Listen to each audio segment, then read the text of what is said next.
भारत और पाकिस्तान के बीच war tension की आज तीसरी रात है। कल रात पाकिस्तान ने इंडिया के 4 शहरों पर 300 से 400 ड्रोन से हमला किया। पाकिस्तान के एक ड्रोन को चुन चुन कर तबाह कर दिया गया। इसके बाद इंडियन आर्म फोर्सेस ने पाकिस्तान में 4 जगह पलटवार किया है। पाकिस्तान का एक एयर डिफेंस रडार बर्बाद कर दिया गया है। सवाल ये कि आज रात क्या होगा, इसका इंतजार इस वक्त पूरा देश कर रहा है और जगह जगह ब्लैकआउट शुरू हो गए। ड्रोन से हमले शुरू हो रहे हैं।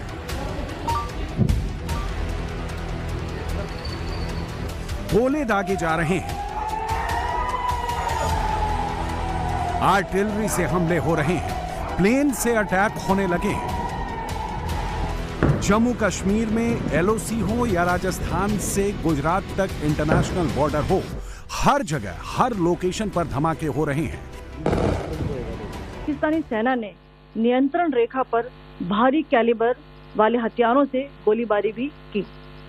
अंतर्राष्ट्रीय सीमा और नियंत्रण रेखा पर लेह से लेकर सरक्रीक तक 36 स्थानों पर 300 से 400 लगभग ड्रोनों का इस्तेमाल घुसपैठ का प्रयास करने के लिए किया गया। भारतीय सशस्त्र बलों ने काइनेटिक व नॉन काइनेटिक साधनों का उपयोग करके इनमें से कई ड्रोन्स को मार गिराया। इतने बड़े पैमाने पर हवाई घुसपैठों का संभावित उद्देश्य वायु रक्षा प्रणालियों का परीक्षण करना और खुफिया जानकारी इकट्ठा करना था। ये युद्ध से पहले की आहट है।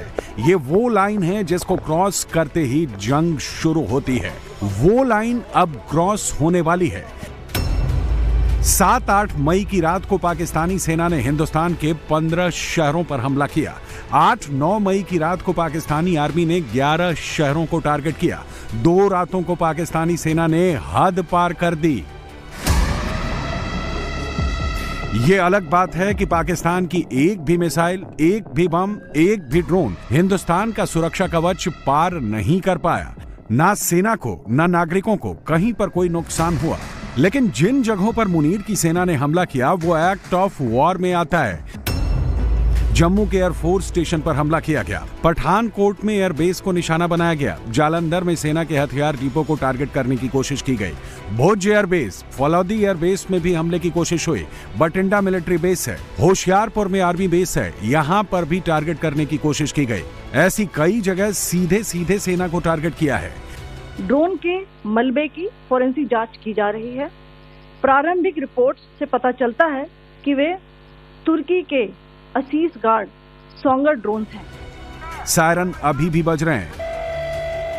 हिंदुस्तान में बज रहे हैं, पाकिस्तान में बज रहे हैं। पाकिस्तान में युद्ध का डर शुरू हो गया है। पाकिस्तान इतिहास में सबसे ज्यादा डर रहा है।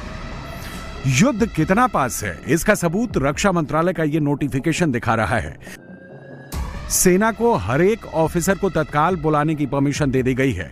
टेरिटोरियल आर्मी से जुड़े हर ऑफिसर, हर एक सैनिक को बुलाने की परमिशन दे दी गई है। सेना फुल बैकअप के साथ स्टैंड बाई पर है। अभी तक जिन हथियारों का इस्तेमाल हुआ है वो एक तरह से जंग का शंखनाद है।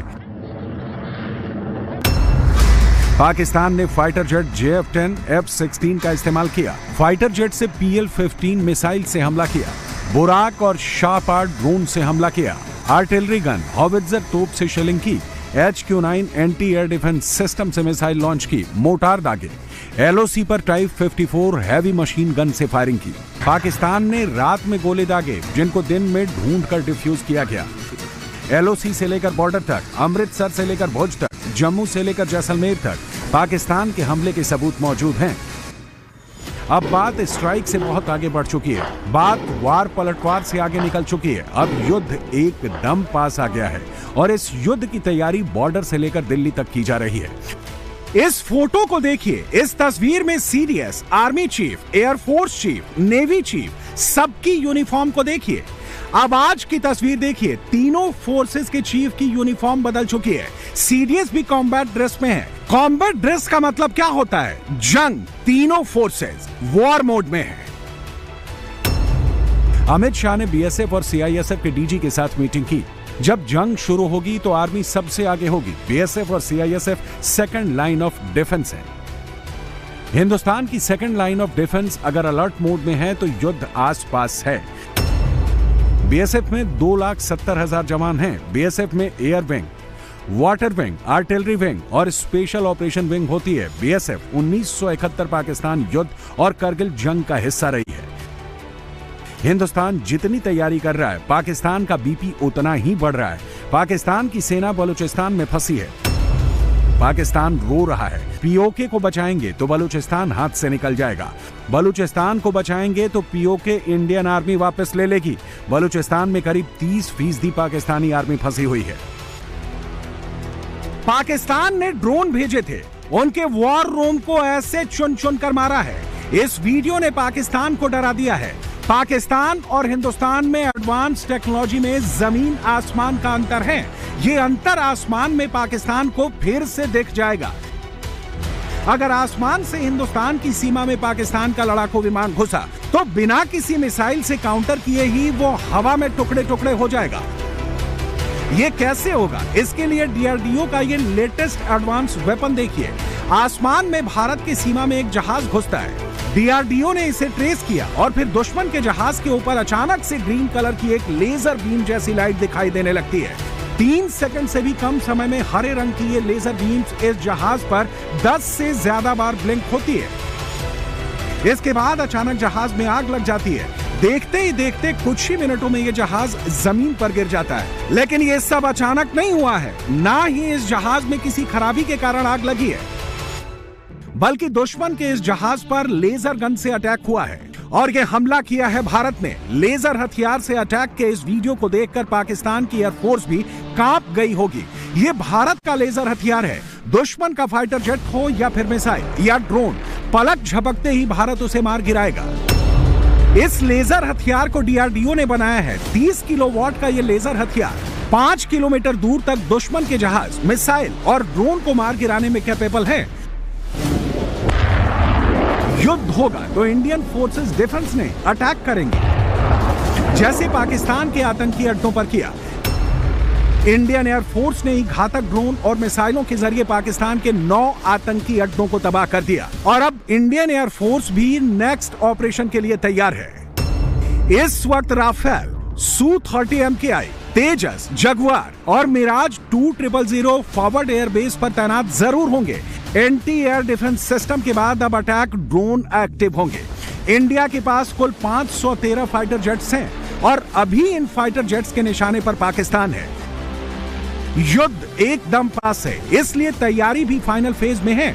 जंग तभी शुरू की जाती है जब जंग जीतने तक का वॉर प्लान रेडी हो जाता है। पीएमओ में हाई लेवल की मीटिंग हो रही है। गृह मंत्रालय में बैक टू बैक मीटिंग हो रही है। आर्मी कोर कमांडर की मीटिंग हो रही है।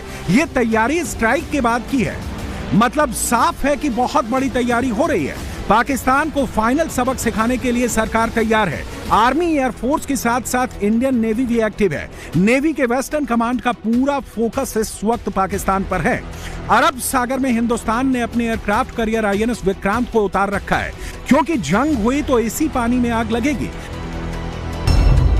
पाकिस्तान के कराची, चूहर जमाली, ओरमारा, पासनी, ग्वादर, जिवानी में नेवी बेस हैं। इसमें ग्वादर और ओरमारा में एयरफोर्स का एडवांस अटैक बेस है।